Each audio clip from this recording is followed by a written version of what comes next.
আসসালামু আলাইকুম সবাইকে। আমি শখের গল্প থেকে সাদিয়া বলছি। আশা করি আপনারা সবাই ভালো আছেন। তো আমি আজকে আবারও নতুন একটি ভিডিও নিয়ে হাজির হয়ে গেলাম।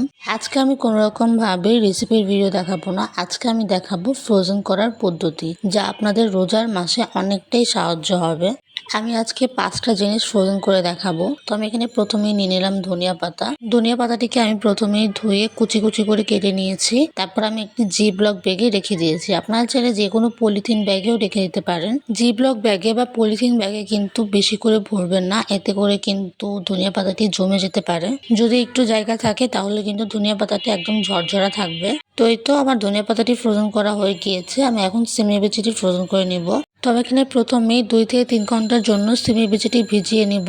2 থেকে 3 ঘন্টার জন্য পানিতে ভিজিয়ে রাখলে কিন্তু সিমের বিচির খোসাটি খুব সহজেই উঠে যায়।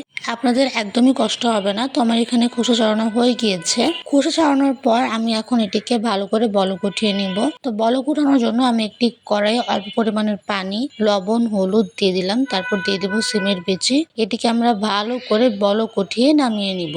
ঠিক এরকম ভাবে সিমের বিচিটি বলক উঠিয়ে নামিয়ে নিলে কিন্তু পরে সিমের বিচিটি কালো হয়ে যাবে না, খেতে একদমই গন্ধ গন্ধ লাগবে না। তো আমার এখানে সিমের বিচিটি নামানো হয়ে গিয়েছে। আমি এখন 10 মিনিটের জন্য ঠান্ডা করে নিব। 10 মিনিট পর সিমের বিচিটি ঠান্ডা হয়ে গেলে আমি এখন একটি জি ব্লক ব্যাগে এটিকে ভালো করে ভরে নিব। আপনারা চাইলে যে কোনো একটি পলিথিন ব্যাগেও ভরে নিতে পারেন। তো হয়তো দেখতেই পাচ্ছেন আমি কতটা সুন্দর করে জি ব্লক ব্যাগে সিমের বিচিটি ভরে নিয়েছি।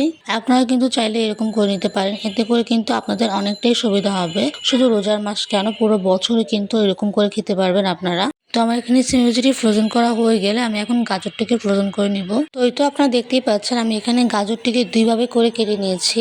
একদম কুচি কুচি করে যেটা কেটে নিয়েছি সেটা কিন্তু আপনারা সেমাই বা বিরিয়ানি বা যে কোনো ভাবে ব্যবহার করতে পারেন। আর দ্বিতীয়টা কিন্তু আমি এতটাও কুচি কুচি করে কাটিনি। এটা কিন্তু আপনারা সবজি ভাজি বা অন্য কোনো তরকারিতে ব্যবহার করতে পারেন। গাজরগুলো ভালো করে কাটা হয়ে গেলে আমি এখন জি ব্লক ব্যাগে ভরে নিব। আমাদের কিন্তু এটি জায়গা রেখে ভরতে হবে, আর নাহলে কিন্তু গাজরটা একদম জমাট বেঁধে যাবে, যেটা কিন্তু পরে ছুটাতে অনেকটাই কষ্ট হবে আপনাদের। তাই একটু জায়গা করে ভরলে কিন্তু একদম ঝরঝরাও থাকবে, আর আপনাদের ছোটাতেও কিন্তু একদমই কষ্ট হবে না। তো আমার এখানে গাজরটি ভালো করে ফ্রোজেন করা হয়ে গেলে আমি এখন কাঁচামরিচ আর বেগুনটি ভালো করে ফ্রোজেন করে নিব। তো এই তো দেখতেই পাচ্ছেন আমি এখানে কাঁচামরিচ আর লম্বা বেগুন নিয়ে নিয়েছি। আমি এখন কাঁচামরিচটিকে 2 ভাবে কেটে নিব। এক হচ্ছে কুচি কুচি করে, আরেক হচ্ছে লম্বা লম্বা করে। কেটে নেওয়ার পর ডিশে ছড়িয়ে দিয়ে আমি 10 মিনিটের জন্য ডিপে রেখে দিব। এমন করে রাখলে কিন্তু কাঁচামরিচটি একদমই কালো হয়ে যাবে না। তো 10 মিনিট পর আমি ডিশটি বের করে একটি বক্সে এগুলো রেখে দেব।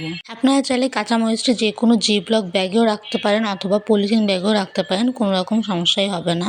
এরকম ভাবে ফ্রোজেন করে রাখলে কিন্তু আপনাদের নামাজ, কোরআন সবকিছু একদম ঠিকঠাক থাকবে, আর রোজা রাখতেও একদম কাহিল লাগবে না। তো ওই তো আমার কাঁচামরিচটি ফ্রোজেন করা হয়ে গেলে আমি এখন বেগুনির জন্য বেগুনগুলো ফ্রোজেন করে নিব। তো আমি এখানে বেগুনির জন্য বেগুনগুলো আমি একটু মোটা মোটা করে কেটে নিয়েছি। তো কাটা হয়ে গেলে আমি একটি কড়াইয়ে অল্প পরিমাণের পানি আর লবণ দিয়ে এটিকে ভালো করে ভিজিয়ে রেখে দেবো। যেহেতু বেগুনের জন্য বেগুনগুলো আমরা ডিপে রেখে দেবো, তাই আমি এখানে একটু মোটা মোটা করে কেটে নিয়েছি, যাতে করে এটি কোনো সমস্যা না হয়। তো ওই তো আমার এখানে 10 মিনিট পর্যন্ত পানিতে ভেজানো হয়ে গিয়েছে। আমি এখন একটি ট্রেতে এটি ছড়িয়ে দিয়ে ডিপে রেখে দেব 10 মিনিটের জন্য। তো ওই তো দেখতেই পাচ্ছেন আমার এখানে ট্রেতে ভালো করে ছড়ানো হয়ে গিয়েছে। আমি এখন এটিকে ডিপে রেখে দিব। 10 মিনিট পর ডিপ থেকে বের করে নিয়ে একটি বক্সে রেখে দেব। বেগুনটি কিন্তু আপনারা জি ব্লক ব্যাগে রাখতে পারবেন না। জি ব্লক ব্যাগে রাখলে কিন্তু এটি নষ্ট হয়ে যাবে বা ভেঙে যাবে, তাই আপনারা বেগুনটি একটি বক্সে রেখে ফ্রোজেন করে নেবেন। তো এই তো দেখতে পাচ্ছেন আমার বেগুনটি রাখা হয়ে গিয়েছে। আমি এখন এটিকে ফ্রোজেন করে নিব। তো এই তো আজকের ভিডিওটি এই পর্যন্তই। আশা করি এই ভিডিওর মাধ্যমে আপনাদের অনেকটাই সহযোগিতা হবে। আপনারা কিন্তু অবশ্যই এরকম ভাবে ফ্রোজেন করার পদ্ধতিটি ট্রাই করবেন। আশা করি আপনাদের অনেকটাই উপকার হবে। আর এই ভিডিওটি ভালো লাগলে লাইক, শেয়ার, কমেন্ট করবেন। আর নতুন নতুন ভিডিও পেতে আমার চ্যানেলটি সাবস্ক্রাইব করবেন আর আমার পাশে থাকবেন। আল্লাহ হাফেজ সবাইকে।